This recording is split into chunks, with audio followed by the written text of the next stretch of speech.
música, política, deportes, espectáculos. Porque todo es cultura y porque somos radio. Radio Cultura.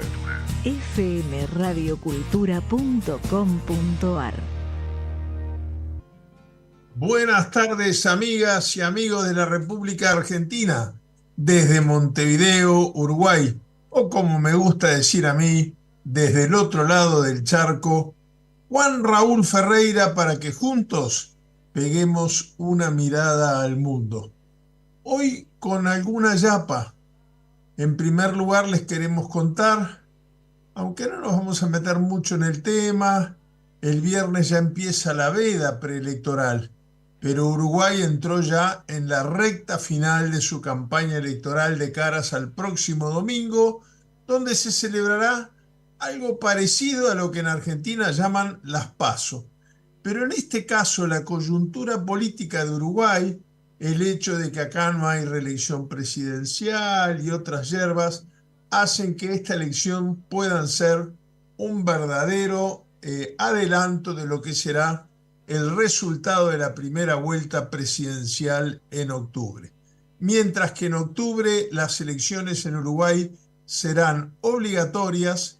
El próximo domingo, el lunes ya estaremos en el programa dando los resultados, son muy parecidas a las PASO, pero no son obligatorias. Es obligatoria el voto en las elecciones nacionales y en las departamentales, las regionales, pero no en las elecciones internas. Y además una gran incertidumbre cubre el país, que es que hoy empiezan las vacaciones de julio. Mucha gente, 3 veces más que el año pasado, está viajando al exterior. ¿Cuánta gente votará el domingo próximo? ¿Cuánto afectará eso el resultado? Bueno, con los mismos a la vista los estaremos analizando juntos el lunes próximo. La otra cosa, aunque luego vamos a terminar con un comentario sobre el tema, es a todos los Juanes. Yo soy uno de ellos, Juan Raúl, dejo el Raúl de costado. Feliz día de San Juan. En Europa se conmemora el día antes, el 23 por la noche. En Uruguay la tradición es festejarla los 24 propiamente dicho. A mí de pequeño me festejaban el cumpleaños el 24, porque como soy de enero, en enero había vacaciones, no tenía compañeros de escuela, nada, me festejaban el 24 de junio. Entonces para mí es como rememorar mi cumpleaños. Pero vamos a hacer un comentario de cómo se conmemora San Juan alrededor del mundo, porque ¿a qué no saben que la conmemoración de San Juan es más vieja que la vida de San Juan? Es anterior al propio santo y tiene un origen pagano, no religioso. Así como hay fiestas como el carnaval que tienen un origen religioso y ahora son paganos, bueno, San Juan, ya lo vamos a analizar, por qué alrededor del mundo simboliza muchas cosas antes de lo religioso. Bueno, vamos a pegar una mirada a los 3 periódicos que usamos. A veces algunos los rotamos para no aburrir. Hoy vamos a cambiar Le Figaro por Le Monde. A veces sustituimos el New York Times por el Washington Post. Pero el New York Times es un periódico publicado en la ciudad de Nueva York, cuyo editor, Arthur Sulzberger, lo distribuye en los Estados Unidos y muchos otros países como México, en una versión en castellano, y en Europa. Más allá de la edición digital, me estoy refiriendo a ediciones impresas en tinta y papel, como me gusta a mí decir, con olor a tinta y papel, que en estos mundos tan complicados que vivimos hacen más difícil los fake news, ¿verdad? Queda ahí, queda escrito. Bueno, será de viejo que hago estos comentarios.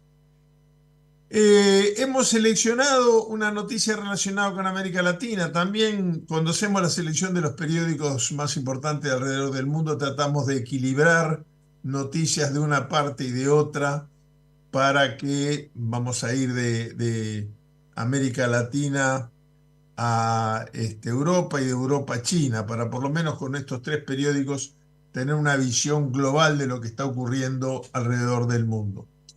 La noticia que hemos seleccionado del New York Times dice que Ecuador registra un apagón nacional sin precedentes. ¿Y qué fue? ¿Un boicot de los narcotraficantes o de las pandillas? No. El país sudamericano, dice el New York Times, ha luchado desde hace varios años con una crisis energética. Las deficiencias de las infraestructuras y la falta de mantenimiento han contribuido a esta sucesión de apagones que se vienen dando en los últimos años. Ecuador se sumió en un apagón nacional el miércoles por la tarde y el ministro de Obras Públicas del país culpó de la emergencia a una falta en una línea de transmisión importante. El ministro Roberto Luque aseguró en un comunicado en Twitter, ahora se dice X, pero es raro que las comunicaciones oficiales se hagan a través de redes sociales, pero así es en este mundo, que había recibido un reporte del Operador Nacional de Electricidad, SENACE, así se llama el organismo, sobre la existencia de una falta en la línea de transmisión que ocasionó una desconexión en cascada, por lo que no hay servicio energético a nivel nacional. El país se despertó con apagones generalizados en el mes de abril y el Ministerio de Energía y Minas se los atribuyó a los caudales de agua históricamente bajos tras una prolongada sequía, el aumento de las temperaturas y también a la falta de mantenimiento del sistema eléctrico del país. Yo agrego por mi lado que Ecuador está experimentando una nueva modalidad de generación hidroeléctrica con represas de tecnología china, una inversión de la República Popular China muy grande. Pero claro, por más represas que haya, si no llueve, si no se cuida el cambio climático, si se deforesta el país, los chinos no tienen nada que ver, pero es fácil echarles las culpas. Pero bueno, vamos al País de Madrid, en castellano. Bueno, no solo en castellano. Es un periódico español fundado en 1976, el más reciente de todos los que citamos. Se redacta en castellano, aunque también digo castellano por gusto, porque se redacta en otros idiomas españoles que no son el castellano. Recordemos, el castellano es uno de los 4 idiomas oficiales de España en el mundo de hoy. Aunque también publica contenidos, como estaba diciendo, en catalán, por ejemplo, el suplemento Quadern, en inglés y en portugués. Inglés y portugués no son lenguas españolas, obviamente. Tiene su sede social y redacción central en Madrid y cuenta con delegaciones en otras ciudades de España: Barcelona, Valencia, Sevilla, Bilbao, Algeciras, desde las que edita diferentes ediciones territoriales, así como otras en el exterior, en Ciudad de México y en San Paulo, Brasil, obviamente edición en portugués. Aprovecho un pequeño paréntesis. El otro día hizo 10 años del reinado del rey Felipe VI, después de la abdicación del rey Juan Carlos I. Y muchos medios españoles, Antena 3, TV Española, etcétera, difundieron noticias de las celebraciones. Y el propio rey, cuando termina su discurso, agradece en todas las lenguas españolas, no solo el castellano, el catalán, el vasco, el galego. Esto es algo que ahora ya está en la propia Constitución española. Pero vamos a ir a través del país a Francia. La incertidumbre en Francia sobre la gobernabilidad marca la recta final de una campaña apresurada. Recordemos que después de las elecciones para el Parlamento Europeo, el presidente Macron, en este régimen constitucional que explicamos el lunes pasado, es una mezcla de presidencialismo y régimen parlamentario, modificado en la Quinta República con la constitución de De Gaulle, luego modificado nuevamente y estaría a punto quizá Francia de ir a la tercera cohabitación. ¿Qué es una cohabitación? Bueno, la cohabitación es cuando el presidente es de una orientación y el primer ministro de otra. La primera experiencia fue Chirac como primer ministro. Luego, siendo Chirac presidente, tuvo un primer ministro neogolista. Luego Mitterrand del Partido Socialista tuvo un primer ministro neogolista también. Bueno, ¿qué querrá decir neogolista? Porque De Gaulle era una imagen de un periodo de la historia de Francia mucho más que una ideología. Bueno, los sondeos confirman que la mayoría de extrema derecha decía que recordemos que el presidente Macron ha adelantado las elecciones, pero la extrema derecha no alcanza la mayoría absoluta que reclama el reagrupamiento nacional. La alianza de izquierdas, pese a sus divisiones, está en segundo lugar. El vértigo se acentúa ante las elecciones más cruciales y apresuradas de la historia reciente de Francia. El vértigo se acentúa en estas elecciones. A una semana de la primera vuelta de las legislativas, la incertidumbre es total. Las encuestas no dan margen para marcar un rumbo de por dónde puede ir la opinión pública francesa en estas elecciones. El futuro de la gobernabilidad de Francia está en juego, dice el diario El País de Madrid. La extrema derecha está a las puertas del poder, pero no está claro que pueda abrirlas de par en par. Según los sondeos, el reagrupamiento nacional, RN, de Marine Le Pen, se quedará sin mayoría absoluta de escaños, que reclama darle un giro definitivo al país, y para muchos ello puede ser peligroso. Marianne Le Pen aspira a que alguien de su partido, no ella, esto lo agrego yo, sea primer ministro. Ella está aspirando a que, si esto es así, poder estribar en ello para lanzarse a la presidencia en elecciones anticipadas y derrotar al presidente Macron. Bueno, vámonos ahora a un diario francés. Generalmente las noticias francesas las tratamos en diarios españoles y viceversa, porque para tratar de que sean lo más imparciales posible, ¿verdad?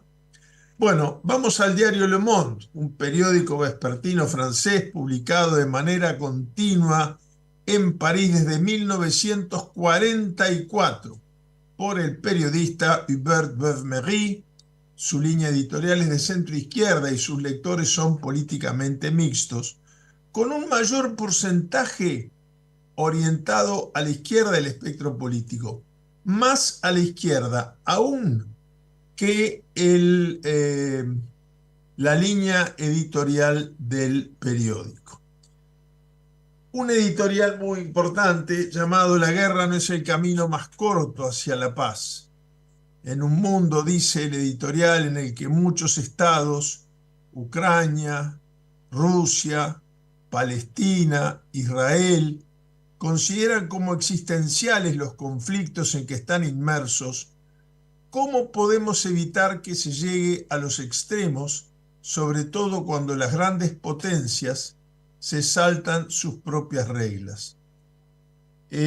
Nadie nos hubiera dicho, esto lo agrego yo como comentario, hace un par de años, que íbamos a estar viviendo en un mundo con dos guerras de la importancia geopolítica y del costo en vidas humanas, en desplazamientos humanos, en heridas, bueno, en destrucción física, pero en heridas en el alma de la gente, que son las más difíciles de cicatrizar.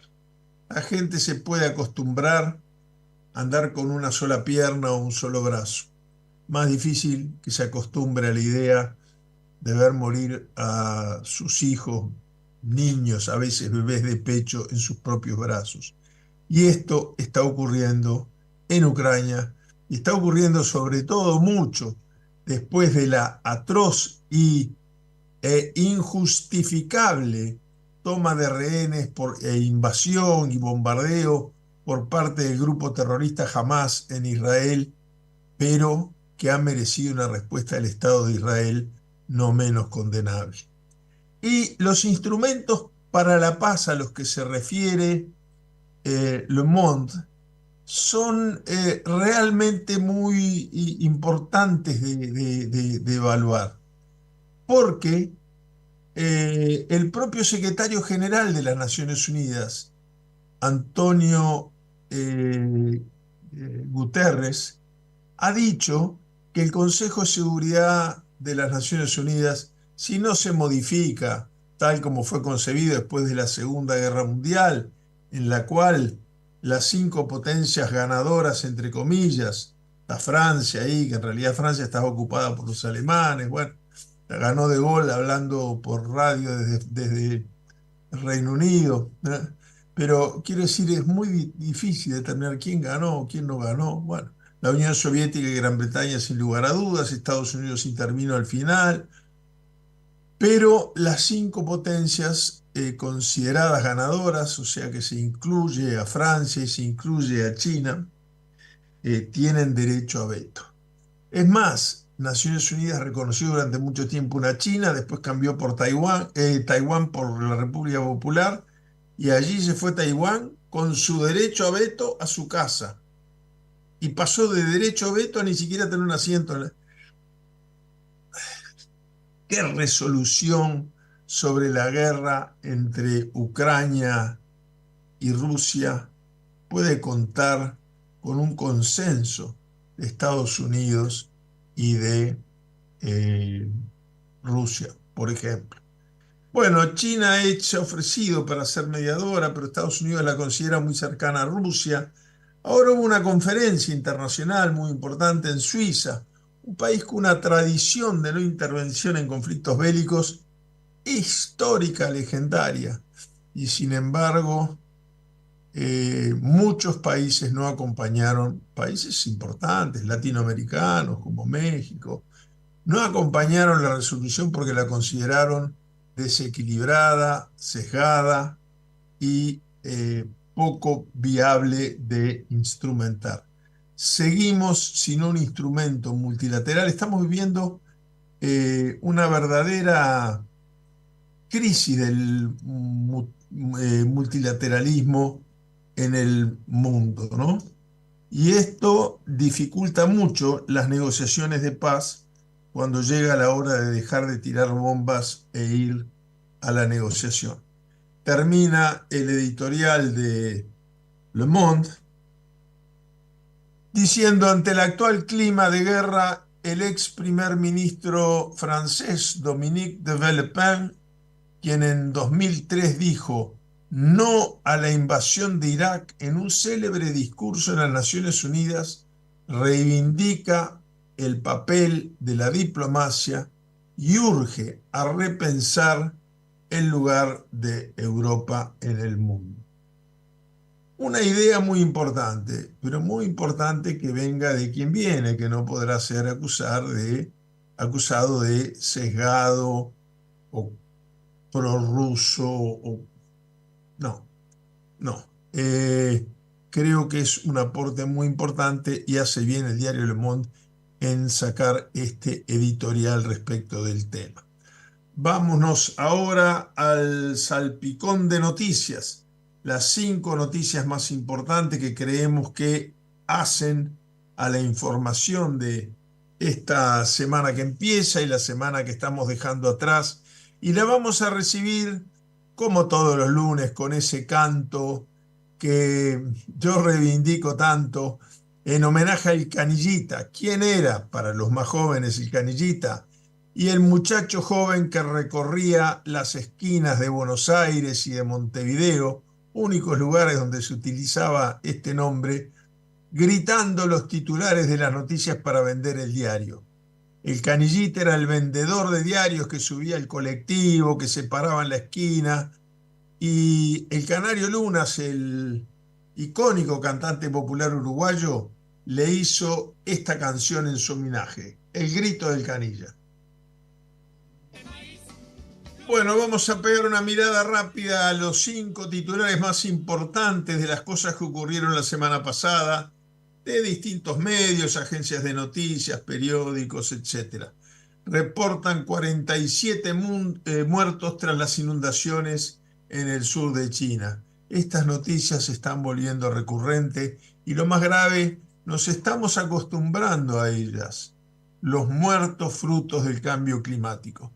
También se reportan afectaciones en más de 2.000 viviendas en el sur de China, así como en carreteras, puentes y en estaciones de suministro eléctrico.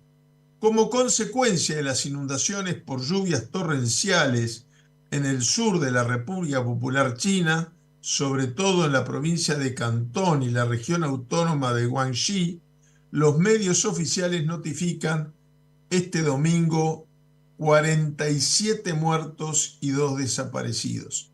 De la cifra total de víctimas mortales, 38 fueron identificadas en el condado de Cantón, mientras que Meizhou perdió 9 residentes y el resto pertenecía a la provincia de Pingyuan.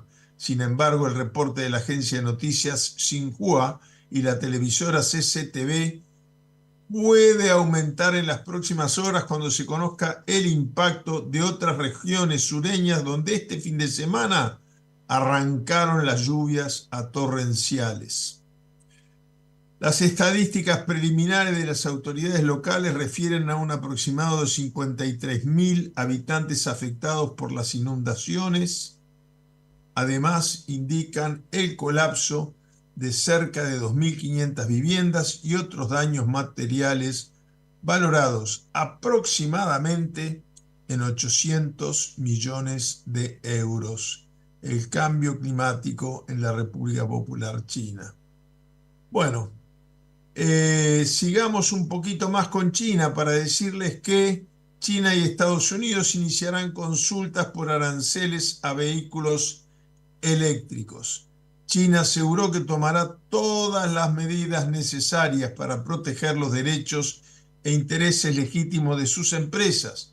Todo esto un vuelco muy grande en el mercado automotriz de Estados Unidos, donde China ya venía sacándole tajada grande a la producción nacional norteamericana, lo que ha causado, recordemos aquella huelga del sindicato automotor UAW en Estados Unidos. El Ministerio de Comercio de China anunció que iniciará una serie de consultas con la Unión Europea para llegar a un acuerdo de cooperación y evitar los aranceles de hasta un 38.1% impuestos a los vehículos eléctricos chinos. O sea, no es solo con Estados Unidos el dolor de cabeza. Si las partes no llegan a un acuerdo, las medidas punitivas comenzarán a aplicarse a partir del 4 de julio. Qué casualidad, la fiesta nacional americana. La cartera del país asiático publicó en la red social X, otra vez la red X para información oficial, que el ministro de Comercio chino, Wang Wentao, y el comisario de Comercio del bloque europeo, Valdis Dombrovskis, mantuvieron a petición del funcionario europeo un encuentro a través de videoconferencia en el de las dos partes han acordado, este es el titular, la apertura de consultas sobre la investigación antisubsidios de la Unión Europea sobre los vehículos eléctricos originarios de China. Problema entonces con la producción de estos vehículos a favor del medio ambiente con Estados Unidos y al mismo tiempo con la Unión Europea. Mueren más de 900 musulmanes por altas temperaturas durante la peregrinación en la Meca. Seguimos con los problemas del cambio climático. Recordemos que estamos en el mes de Ramadán, donde se realiza anualmente la peregrinación religiosa más grande del mundo contemporáneo de básicamente musulmanes que van a el lugar donde supuestamente se despidió antes de subir al cielo el profeta Mahoma. Se estima que la mayor parte de los fallecidos son de Egipto y la causa de la muerte ha sido el golpe de calor que invade Arabia Saudita. Más de 900.000 fieles, casi que 1 millón de seres humanos, de fieles musulmanes han muerto durante la peregrinación. Más de 900 fieles, más de 900.000 viajan, 1 millón casi, y más de 900 han muerto durante la peregrinación anual a la Meca en Arabia Saudita, conocida como Hajj, debido a las altas temperaturas que han llegado a alcanzar los 52 grados. Fuentes médicas han declarado que la mayor parte de los fallecidos son de Egipto, 325, y la causa de muerte ha sido el golpe de calor, aunque el gobierno egipcio oficialmente ha reconocido solo 28 de una delegación conformada por 50.000 personas. El Ministerio de Educación y Asuntos Religiosos ha dicho que se están tomando medidas sanitarias de todo tipo para evitar mayor cantidad de muertos de quienes asisten regularmente cada año a la Meca. En el Perú tenemos que en la provincia de Condarcanquí, en la Amazonía peruana, se han registrado entre 2010 y mayo de 2024 un total de 524 denuncias de estudiantes contra docentes por abusos sexuales. En Perú pasa de todo, ojalá pasaran también cosas buenas. El Ministerio de Educación del Perú envió este jueves a la Fiscalía los casos de violación sexual prescritos en la vía administrativa contra estudiantes de la comunidad Aujún. El organismo también incluyó los casos que no fueron comunicados en su momento ante las autoridades pertinentes. La presidenta del Consejo de Mujeres de la comunidad Aujún, Rosemary Pioch, dio a conocer a finales de mayo los problemas que enfrentan en el momento de interponer las denuncias. Dijo que no están encontrando la colaboración necesaria ni en las autoridades de la educación ni las autoridades de fiscalía. Agregó que las víctimas sufren persecución y amenaza. El MINEDU anunció que el ministro Morgan Quero envió un oficio al fiscal de la Nación, Juan Carlos Villena, para que reactive las investigaciones dirigidas para denunciar a quienes habrían cometido estos delitos. Y ahora sí, dejando atrás estas 5 noticias que nos han impactado y que queríamos compartir con ustedes, vamos a las 2 noticias del día que en la segunda mitad del programa solemos analizar. Hoy vamos a conversar un poco sobre las elecciones en Estados Unidos y después vamos a hablar de esta visión distinta de la festividad de hoy, la fiesta de San Juan alrededor del mundo. Eso también es cultura. Antes de recibir las noticias y comentarlas sobre el proceso electoral en Estados Unidos, vamos a escuchar con un poco más de onda, con un poquito de rock, esta canción que se llama Vote 'em Out. Si no te gustan los que están, sácalo, pero con el voto. Música rock norteamericana para darle un poquito de chispa y de alegría a noticias que a veces son un poco duras de más. Bueno, mientras que acá en Uruguay estamos preocupados por nuestras elecciones de 2 millones, en un país de 2,5 millones de habitantes, están avanzando los procesos electorales en Estados Unidos de una manera muy particular, tanto desde tiendas oficialistas por la reelección del presidente Biden, como opositoras en las tiendas de el expresidente Trump. Es la primera vez desde la campaña, muchas cosas que están ocurriendo en Estados Unidos, y desde mi punto de vista esto nunca es demasiado bueno, muchas cosas que están ocurriendo en ambas campañas son por primera vez en la historia. Por ejemplo, el presidente Biden es el presidente de mayor cantidad de años de edad que aspira a la reelección. Ahora, la edad tiene menos que ver con cómo se lleva. Yo el otro día escuchaba un discurso acá, fruto de la campaña electoral que estaba en curso, del presidente, bueno, los tres expresidentes. El más joven tiene 82 años y el más viejo 90 y pico, 91 cumple ahora, o cumplió recién, Mujica. Y los tres están haciendo campaña electoral muy activamente por sus respectivos partidos, aunque no son candidatos. Figuran algunos en las listas emblemáticamente, pero no para ocupar un cargo electivo. Y el presidente Mujica, pegándole a los 90 años, dijo un discurso con una lucidez, se puso a hablar de la filosofía griega y su relación con las formas de producción poco competitiva que el Uruguay estaba. Hizo una comparación entre lo que significaría un tratado de libre comercio con China con lo que se podría exportar solamente a la ciudad de San Pablo. Bueno, pero el presidente Biden, en la última reunión del grupo G7, bueno, en determinado momento estaba saludando así y se distrajo, se dio vuelta y empezó a saludar de espaldas, a saludar por donde no estaba la gente. Y primero miró así, cuando vio que no había nadie, siguió saludando y lo dieron vuelta y ahí se puso los lentes negros porque no entendía qué había pasado. Bueno, es complicado. Es el presidente más anciano y yo le agrego, con todo respeto, no la está llevando muy bien la edad. Por otro lado, el presidente Trump es el primer presidente que, habiendo perdido la reelección, se presenta 4 años después. Es legal, es constitucional. Nunca había ocurrido en 250 años de historia de los Estados Unidos. Biden pasó al ataque con una campaña en la que presenta a Trump como un delincuente desquiciado.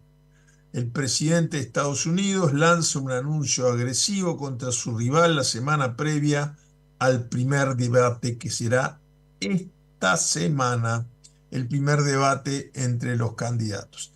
Y además regularizará a más de 500.000 de migrantes que viven en el país sin estatus legal. Esto después de haber vuelto más duros los controles fronterizos, como por ejemplo que si no se demuestra causal, fehaciente y probada de persecución, solicitar asilo es considerado un delito en la frontera. Bueno, pero ahora Biden llamó a Trump delincuente. Lo hizo en su primer acto público en la ciudad de Nueva York y tras el fallo del jurado que lo declaró culpable a Trump, en un corto publicitario a favor del presidente Biden, se menciona a Trump, hay hasta un jingle, como un delincuente convicto. Pero resulta que prácticamente el mismo día que se declara culpable al presidente Trump, se declara culpable al hijo del presidente de Estados Unidos, Hunter Biden, acusado de la compra y posesión ilegal de un arma de fuego. ¿Por qué ilegal? Porque mintió en la declaración jurada que se requiere en Estados Unidos para comprar el arma, en que se jura no tener ningún tipo de adicción ni a la droga ni al alcohol, y él estaba cursando ambos males en ese momento. Donald Trump, sentenciado el 11 de julio por el juez Merchan por bueno, en realidad fue sentenciado, condenado por un jurado por 34 graves de delito. El juez Merchan ahora tiene que dictar sentencia y no se sabe exactamente cuándo lo hará y qué hará. Puede ser que, muy probablemente, siendo primario no tenga una condena de cárcel efectiva, pero todavía no hay sentencia firme. Biden también señaló en su acto en Nueva York que Trump está vendiendo Biblias y zapatillas doradas, textualmente fue su expresión, al mejor postor. porque se descubrió en los últimos días que el expresidente Trump ha solicitado a titulares de empresas petroleras una contribución de más de $1.000 millones cada uno. Bueno, el presidente Biden, además de los problemas de la sentencia de su hijo y la sentencia de Trump, uno lo beneficia, el otro lo perjudica, pues lo perjudicarán las dos, no se sabe, porque Trump ha tenido una gran capacidad por, eh, de alguna manera, autoflagelarse, victimizarse, pero está enfrentando un tema históricamente muy sensible para los demócratas. 3.800 migrantes cruzaron la frontera en la última semana, promedio diario, en la frontera del Río Grande. Los demócratas han estado instando al presidente a atacar con más fuerza al expresidente Trump por su condena. Por eso es que surgió esta acusación tan grave, al mismo tiempo que el discurso del presidente, el corte publicitario.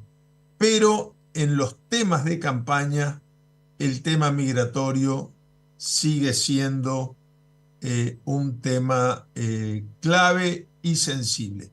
Dentro de 4 o 5 días tendremos la posibilidad de presenciar el debate que en Estados Unidos el primero que hubo fue entre los presidentes Nixon y Kennedy. Fue por radio, no se televisaba en esa época.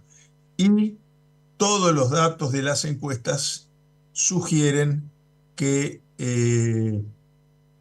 fue el que le dio el triunfo al presidente Kennedy, que venía hasta ese momento perdiendo la elección.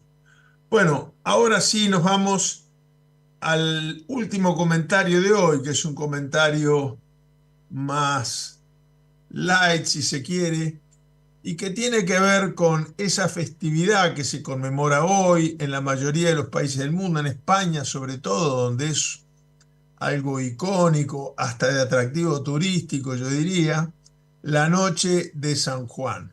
Se celebra con distintas modalidades, se ha vuelto muy famosa en Cataluña, aunque no es originaria de Cataluña, la Nuit de Sant Joan, con sardanas, coblas, etc.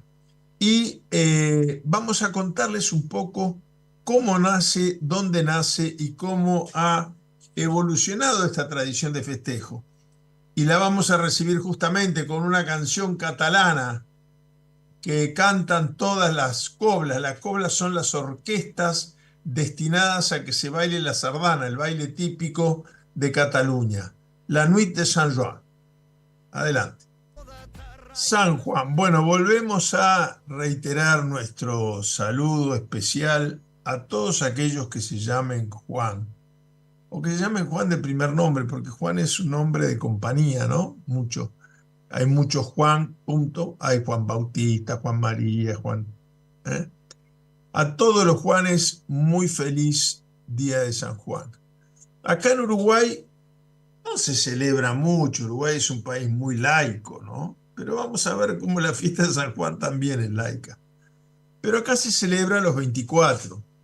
Yo les comentaba al iniciar el programa que yo lo tengo muy presente, la fogata que se hacía enfrente a mi casa. Yo vivía en esa época de niño, en un barrio poco construido, y entonces enfrente a casa había un terreno baldío enorme donde hacíamos una gran fogata de San Juan, como las que se hacen a lo largo y a lo ancho de España. Sin embargo, a pesar de que nuestra referencia es España, como solemos hacer con muchas costumbres europeas culturalmente, las copiamos, pero las copiamos mal. En España se celebra la noche antes, el 23 por la noche. Y a lo largo y a lo ancho de España se festeja de una manera distinta que vamos a analizar un poco. Pero lo más importante es ver dónde se origina, porque todo el mundo cree que es una vela al santo, San Juan Bautista. Y sin embargo, antes de que San Juan pisara la tierra, muchas de las liturgias, de las ceremonias, de la participación popular y los ritos de distinto tipo folclórico y musical de alrededor del mundo ya se celebraban antes de que existiera San Juan. Luego tomó el nombre de San Juan para honrar el santo. La noche de San Juan es una festividad que tiene lugar en la víspera del día 24, es decir, en España se celebra el 23 por la noche. Ayer aquí en casa hicimos un brindisito, pero la fiesta con mis hijos, recordando la época en que yo festejaba los cumpleaños el 24, va a ser esta noche. Se celebra en muchas regiones del mundo. En España se ha vuelto muy icónica, igual que la Semana Santa, o que algunos santos patronales, Santiago Santiago del Estero y el Camino a Santiago, el Camino del Apóstol Santiago, San Jordi, el patrono de Cataluña, pero después asumieron a San Juan como propio también, y San Jordi y San Joan son las dos fiestas en que en Cataluña se conmemora la noche antes con fogata, pero la fogata en Cataluña está rodeada por la rueda con que se baila la sardana, el baile típico catalán. Muy impresionante el arraigo cultural de este baile, ya que durante los años de Franco estuvo prohibido. Y el día que regresó después del exilio, eh, Josep Tarradellas, el presidente de la Generalitat, estalló Cataluña en un gran baile de sardana. Y es un baile muy difícil, ¿eh? No es una rueda a rueda como parece simplemente. A través de las manos se van transmitiendo los movimientos para izquierda y para derecha. Es muy complejo. Pero se ve que se había cultivado en el seno de los hogares, porque seguía existiendo. Bueno, sin embargo, nos hacemos nuevamente la pregunta, ¿sabíamos que la celebración se remonta a tradiciones ancestrales y paganas muy anteriores al santo? Curioso, ¿no? Bueno, en España, esta noche mágica tiene lugar en la víspera del 23 al 24 de junio y está llena de rituales y tradiciones ancestrales. Sin embargo, la tradición va mucho más allá de nuestras fronteras, con celebraciones en numerosos países europeos del otro lado del Atlántico e incluso de Asia, dice el país de Madrid. O sea, cuando dice de nuestras fronteras se refiere a las fronteras españolas, obviamente. Ahora bien, ¿cuál fue el verdadero origen de esta celebración si no es religiosa, si no es española, si es pagana y ancestral? Muchos atribuyen la noche de San Juan a un evento expandido por el cristianismo debido a que se celebra en la víspera del día de San Juan Bautista, el 24 de junio, pero cuyo origen va mucho más atrás en el tiempo. La noche de San Juan tiene, según muchos historiadores, un origen que combina tradiciones paganas y sincretismo cristiano, por lo que podríamos hablar de una tradición mestiza que parte de las creencias místicas, bien sean provenientes de una religión o de la astrología, ya que el solsticio de verano cae por estas fechas, siendo el 23 de junio el día más largo y la noche más corta del año. En realidad es el 21 de junio. Y así se solía celebrar en países como donde está hoy Cataluña, que no se había conformado como nación. Estamos hablando de miles de años atrás, más de 2000, que son los que cumpliría el santo. Pero de todas maneras, era esta noche más corta del año, la del 21 de junio, la que hacía que la gente celebrara, por razones climáticas, por razones de oración a las cosechas, etcétera, en tiempos ancestrales y en forma no religiosa, la festividad del santo. La otra cosa curiosa es que hasta hace muy poco, hasta que empezó todo este entrevero que uno ya no sabe para qué lado agarrar de el cambio de climático y el cambio de estación y el cambio de... Pero yo, los más chicos, los más jóvenes, perdón, me van a escuchar con terror. Pero yo soy de la generación que cuando llegaba San Juan había que guardar en bolsas de nylon con pelotitas de naftalina para que no se estropee la ropa de invierno porque venía antes o inmediatamente después de la festividad de San Juan lo que llamábamos el veranillo de San Juan, es decir, en pleno invierno 15, 20 días de un calor que hasta llegábamos a ir a la playa. Hoy eso no existe, como no existen una cantidad de tradiciones climáticas. Pero todo eso, el solsticio de verano, la noche más corta, el veranillo, tenía efecto en las siembras y las cosechas a lo largo y a lo ancho de España antes de que España existiera como un reino unificado o como un reino al fin. Y ahí empezaron a hacerse las fogatas en honor de dioses mitológicos, etcétera.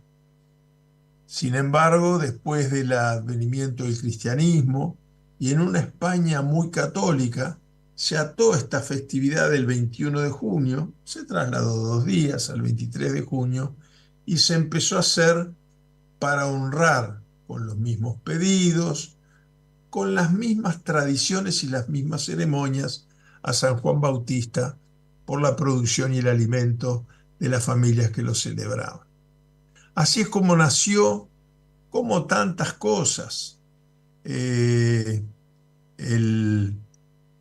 conocido filósofo y teólogo uruguayo Tucho Metol Ferré escribió mucho sobre esto, sobre el sincretismo religioso, cómo la religión cristiana muchas veces se fue apropiando de dioses ajenos, trasladándolos a la tradición católica para seguirlos conmemorando. Así pues, por ejemplo, en Bolivia es muy común ingresar a un templo y encontrarse un equeco, un dios pagano, pero de sincretismo religioso, porque tampoco es indígena. Es un hombre blanco con gorra indígena y al cual la gente suele colgar, como se hace acá en Uruguay en la tradición de San Cono, cada loco con su tema, aquello que desea. Entonces, los equecos que hay en la entrada de las iglesias cristianas en Bolivia tienen casitas, tienen billetes de lotería, tienen billetes de $1 pidiendo plata o de la moneda local, generalmente subvaluada.